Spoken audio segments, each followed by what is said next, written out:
So I had a big vision of running up on stage, and there's a lot of folks and applause. But hi, everyone. So my name is Dane Giese. I'm Assistant Vice President of Business Development at Enterprise Fleet Management. And in my role, I get the opportunity to work with partners like Geotab to create new products and services that could benefit our customers. An example of that would be the MPG benchmark tool that we're going to look at today. Before we get there, though, Dina asked that I provide a little context about how Enterprise became involved in this project. And our involvement was simply revolved around our desire to better serve our customers through innovation. And our approach to innovation is even simpler. Everything that we do is to answer one single question. How do we give our clients the best vehicle recommendations possible that will fit their business needs and save them money? Now, traditionally, the solutions that we've created around that have all been looking at things like tracking total cost of ownership, predicting future costs and operating expenses, visibility into savings opportunities, supporting a robust vehicle replacement plan, determining the most efficient fleet partners and vendors, and then improving driver behavior and ultimately miles per gallon or fuel efficiency. Those are some of the things that have led our innovation and our technology development. Keeping that in mind, we started developing technology and some of the newer tools that we've rolled out back in 2007.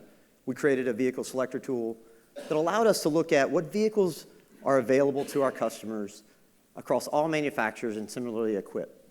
The first thing that we want to do is right-size our customer's fleet. The very next thing we want to do is right-type our fleet. And this tool allowed us to do that. Building on that tool, in 2012, we released another tool that allowed us to really go deeper into the total cost of ownership of that vehicle, of all of those vehicles, so that our customers could have better, more well-informed decision-making processes. And then most recently, and this is something that Enterprise is very proud of, we've released our first true cost going forward tool. And this tool allows our customers to be able to look at their existing fleet today and know the impact of making a decision around replacing their vehicle today or replacing that vehicle into the future. And this is something that's really important for a fleet to have the visibility into, to be able to make the best decisions based on today's market conditions, and then a robust plan around how to study that again next year and how to make sure that they keep that fleet plan as accurate as possible.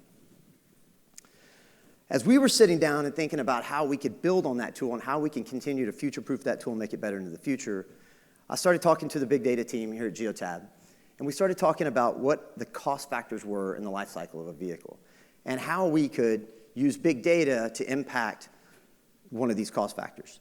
So we decided that we were going to focus on fuel costs initially. And the reason for that is because we have the most information available. And so what we set out to do was to show the impact of leveraging real-time fuel economy with AI to make decisions around how you're going to replace your vehicles, what replacement vehicles you're going to put into your fleet, and when you're going to replace those vehicles. So why don't you show us how to do that? Thank you. So I'm going to tell you a little bit about our journey to creating a tool that uses aggregated data to benchmark fuel economy.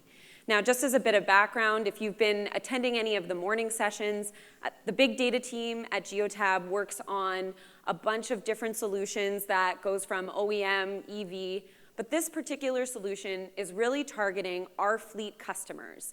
Our fleet customers are going to be able to, we're empowering them to be able to take this data and really do something useful with it.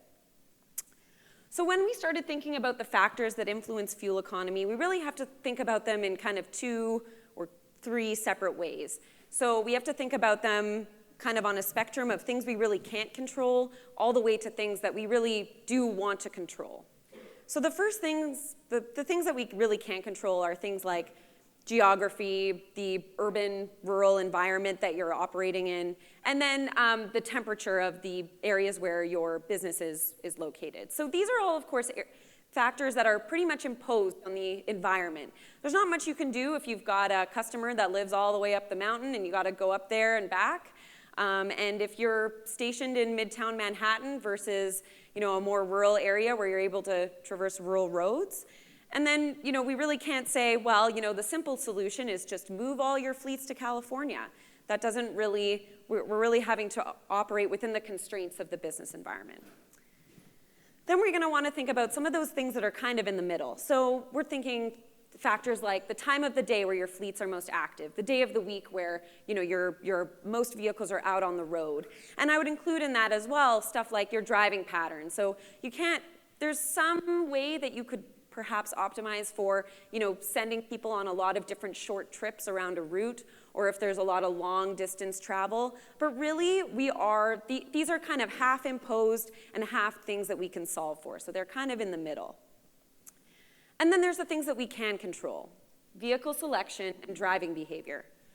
We want to ensure that the vehicle selection is a vehicle that is the right fit for both the environment and the business needs. Similarly, driving behavior, we know that there's impacts of driving behavior on fuel economy. Is there a way that we can encourage drivers to drive in such a way that will optimize the vehicle for fuel economy?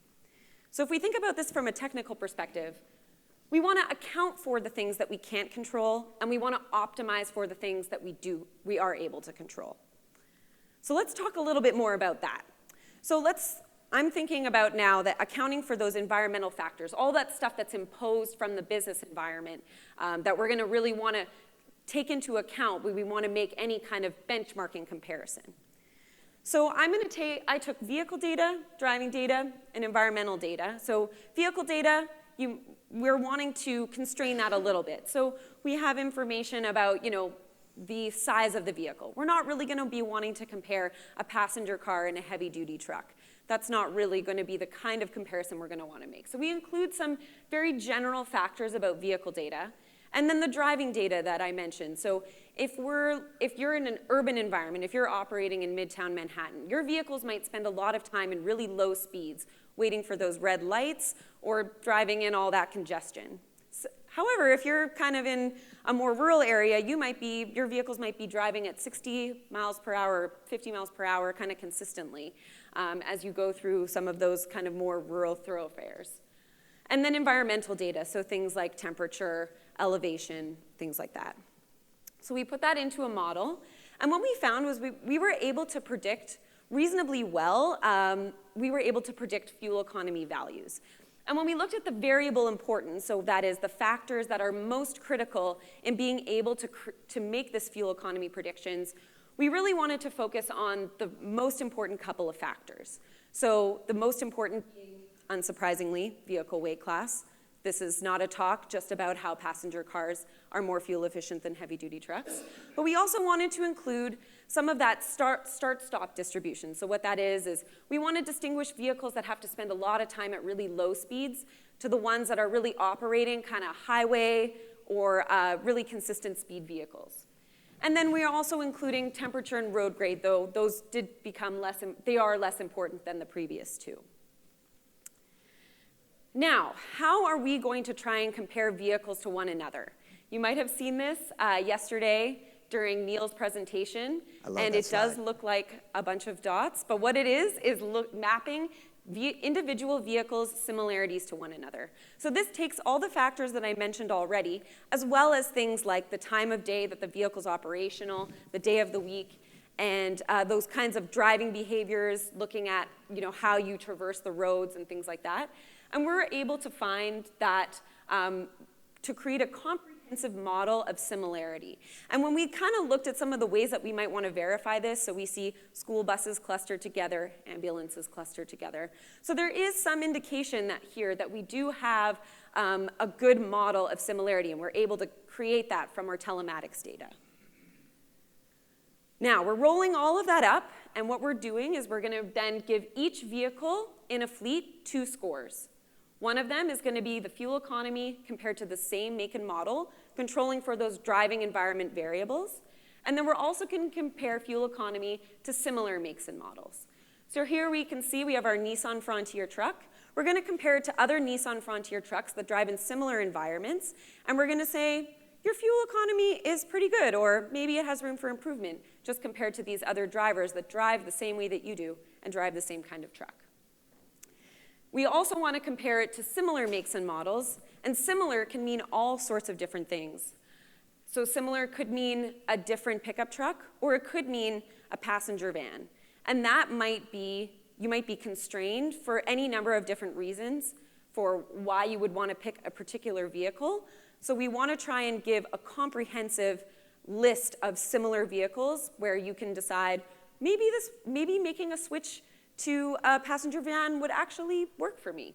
So, or you can constrain it to just looking at pickup trucks. So we want to give each vehicle 2 scores, and we're going to compare vehicles in these two different groups. So what we've done here is we've taken these scores and we basically expressed them in a number of ways. And if you're going to attend Mike Branch's talk at 4:30, you'll see kind of how this application works and flows through. But I'd just like to take you through it in a little bit more detail. So what we can see here, Enterprise has access to this tool now, and they are able to pull down this drop-down and see a list of their customers that we're able to score. So what you can see on this list is, or on this view, is the overall, kind of the overall snapshot of the fuel economy in your fleet. How's my fleet doing? And that can be answered by that bar at the top. So we can see that overall this fleet performs about average. So across all vehicles, across all makes and models, looks like this fleet, they've got some room for improvement and they're doing well in some vehicles. We can also see here that we have both the highest performers and the lowest performers. So maybe you're looking to see what kind of spread you've got, any kind of driver that you might want to highlight, or also the ones that maybe you want to focus on a little bit more and that need some improvement. Here we have the 2 scores expressed kind of on a single chart, and I'll take you through this in a little bit more detail. So what we see here is the top right segment here basically has vehicles that perform well both compared to the same make and model as well as similar make and models. So what this tells me here is that this individual driver is doing quite well in fuel economy. They're using the vehicle appropriately, and the fleet as a whole is using this vehicle appropriately. But also, this particular vehicle is well suited to this environment. So compared to other similar vehicles that are in this group, they're also performing well. So we can gather from this score that they're in the best fit vehicle for their needs. If we go down here to the bottom right, we see these vehicles, they're doing well, so they're performing well compared to the drivers of the same make and model. So these vehicles, they're relatively fuel efficient. However, there are other vehicles that are out there that are more fuel efficient when you look at that similar driving environment. So these vehicles are doing well against the same vehicle, but there might be a better fit of vehicle for them. And then perhaps if they were to switch vehicles, they would get better fuel economy. If we look up here at the top left, we have drivers that are in relatively fuel efficient vehicles, but there's some room for improvement on the fuel economy of that individual vehicle. So they're not performing as well compared to the same make and model. And then on the bottom left there, we have vehicles that score below average on both of those. So there might be some room for perhaps looking at that individual vehicle as well as how that vehicle fits in that driving environment. Now, again, so this question keeps coming back again and again. What kind of vehicles are we wanting to make a comparison to? And the answer is that's really up to the fleet manager and the folks over at Enterprise. So we are wanting to give a comprehensive look of what vehicles you're being compared to, and maybe you might want to say, that's not really fair, or I don't really want to consider those vehicles as similar to mine. So we're able to provide all this information for you to compare it to yourself. So as you can see here, we have all of the vehicles here are the ones in your fleet, and there's an individual Nissan Frontier truck that you're comparing to. So maybe you're interested in comparing the Nissan Frontier truck to the Toyota Tacoma. But maybe you're thinking, maybe I should think about having a passenger van or switching up the type of vehicle that I drive. And so you can explore the different options and how they might affect your fuel economy. Now, the last thing you can do, how can you financially realize this? So what we're doing here is we want to actually calculate the savings in fuel that you would get if you switched vehicles. So what we have here, we have, if you wanted to choose, let's say, 3 Frontier trucks from your fleet, and let's say you wanted to say, okay, for these individual trucks, if they were Toyota Tacomas, how would they perform? So we need a couple of pieces of information before we do that. So we need, for example, the gas price. We also need some sort of indication of how many times your vehicle is going to need to fill up with gas. So some sort of indication of the kilometers or miles driven of the vehicle. So what we would ask from the user is the gas price in their local area or in the area where their fleet is operational. And then the program looks back at the past month of driving, and we basically assume the past month of driving is going to be a lot like your next month of driving. So if you traveled 3,000 miles in the previous month, that's what we're going to assume for these gas costs. And then we're going to give you an estimated savings based on the distance driven and the difference between the average fuel economies of the vehicles in the same driving environment. $24, maybe that's worth switching, maybe not. But just to give you an indication of how these things scale, if we take $2.90, so around the average price of fuel in the United States, and we look at 1 month of actual driving for a fleet of 150 vehicles, 74 of which are Ford F-150s, and then around 30 are remaining different makes and models. If we pick the most optimal fuel vehicle for each one of these, we are getting almost $4,000 in savings from the 30 or so vehicles. But then if we make a switch from those 74 F-150s to a similar pickup truck, we are able to realize $7,500 in savings, totaling more than $10,000 a month that you're saving on fuel for those really big fleets. So we do see these differences in fuel economy can really add up if you're looking at the cumulative driving of very big fleets over a month or several months. That is the fuel economy application. I'm going to pass it back to Dane to talk about what this means for the users. So Deanna and I had a lot of calls over the last 9 months or so, and for at least the first half of them, I was positive we didn't speak the same language. What we know and what our customers tell us is there's almost no demand for additional data, and there's almost unlimited demand for actionable insights from the data that we have.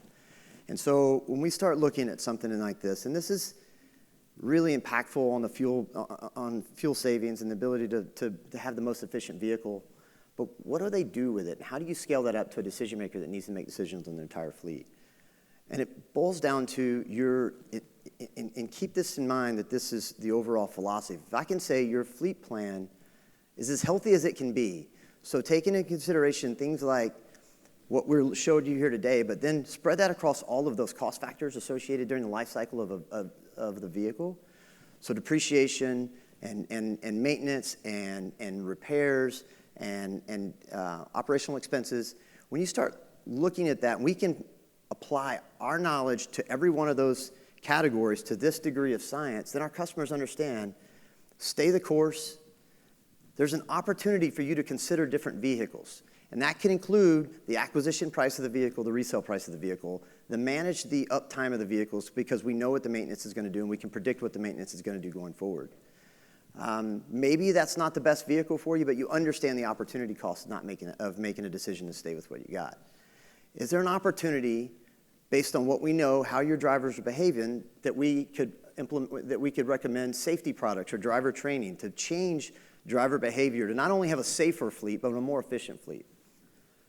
Or ultimately, you've got a problem with your vehicles that there's a significant opportunity for you to save, and you've got driver awareness and driver behavior type opportunities for you to implement efficiencies in your fleet.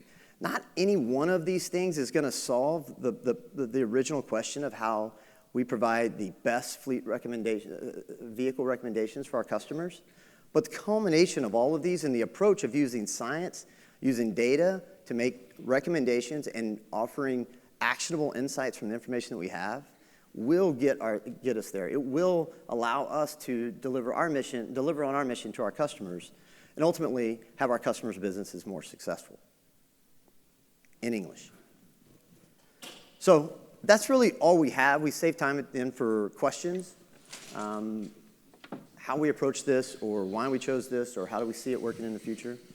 Go. Yeah, we had one question come in from the live feed. So if you just click on the link there, it should work. And then we'll open it up to the audience. Is this tool available for heavy truck? Great question. It will be. It's not at the moment. Right now, we're really looking at light-duty trucks and smaller, but that's for this particular iteration, and we're hoping to include that in the future. Thanks for the question, Anonymous. Yeah, go ahead. Oh, do we need this? If you just repeat the question, that'd be fine. Sorry, go ahead. So I've got, in Australia, we've only got a sample size of Geotab of 35,000 units, but our climate in different areas compares to the climate in parts of America, for example. If I want to see different conditions in Colorado in Australia compared to the same conditions in America, your tools enable the smart the temperature, the ambient, and all that sort of thing. So essentially, that's a good question. So sorry, the question is, if you're in Australia and you've got, we have a certain coverage of Geotab vehicles in Australia, but we have analogous kind of climates and different kinds of locations that are kind of similar. Would you be able to use that in terms of the benchmark? Is that kind of the correct? Yeah, just to get a bigger pool of the sample data, because Yeah. we're quite limited with the amount of data we can use within Australia. So we Right. can grab the pool size of this side of the world vehicle data here. Yeah, so can you utilize some of that data that is collected from the States, for example, to make comparison in Australia? The answer is yes. So we didn't really take into account any kind of explicit location variables like you're describing. So we're really trying to equate location in a way that makes sense. So if the climate in Australia or the vehicle we're comparing to in Australia has a similar kind of climate to vehicles operating in the, Southwest US, we would be making that comparison like that instead of looking at you're in Australia, you're in the US, we're not, those are separate. Yeah, thank you. Any other questions? Okay. What about, can you do comparisons between gasoline and diesel that go beyond just the fuel prices, since diesel here in the States is more expensive than gasoline? Yeah, so fuel type is included in this model, so you can compare vehicles with different fuel types. Right now, the calculator only has that you can really put in one value, but that's a good future potential iteration that would be easy to implement to include different gas prices for different kinds of vehicles. But right now, we do include, we do factor in fuel type when we do equate different vehicles to one another. And Mike, I would add to that, that's where it comes, having a good fleet partner comes into play, because the fuel economy and how that vehicle is being used and the price of a gallon of diesel versus a gallon of gas is a small part of the overall analysis of whether that's the right fit for that particular application. And that includes the acquisition, that includes obviously the resale, the maintenance that's associated with that vehicle all year long. And all of those change what the recommendation would be for the replacement cycle. And that's the reason, and that's what we really see the value of a tool like this being, is being able to plug that into our more encompassing analysis platform like what Enterprise has developed to make the best recommendations for our customers. Thanks. So I just see we have two more questions from the live feed, so I'll start with the middle one there first. So can you shed some light on the vehicle data? What kind of data is being used to predict fuel economy? Yeah, so just generally, I maybe can find non-anonymous later to go into more detail, but essentially what we're using is kind of looking at the speed that the vehicle's operating in, kind of at the very granular level, so we roll that up, but we're looking, within a trip, what kinds of speeds is the vehicle reaching and for how long are they staying in those speeds.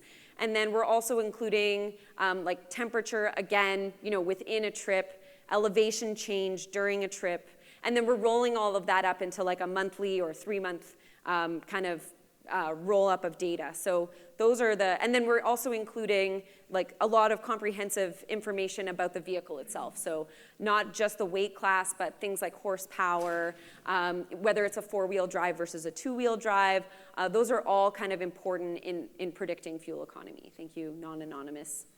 Then there's another question, is cargo weight considered in the model? This is a very good question. It is currently not. So we don't have the telematics data that would tell us what the cargo weight is. So that does, that is part of, understanding what the needs of the individual fleet is. So if they're ones that tend to carry very heavy cargo, then yes, they will look like they're not performing as well. So these are all kind of parts of the questions that you would want to ask in evaluating whether or not a vehicle switch is the right thing for right now. I would add on that question, it is somewhat accounted for when part of what they're trying to do is put vehicles in vocational code categories. So our customers ask us often, how do I compare against others in my industry? And so once they get put into vocational categories, then the chances of the weight that's being carried on that vehicle being similar to what others in that same industry are doing are pretty good. But it takes knowing your customer and having a relationship with your customer to understand those things. We have time for one short question.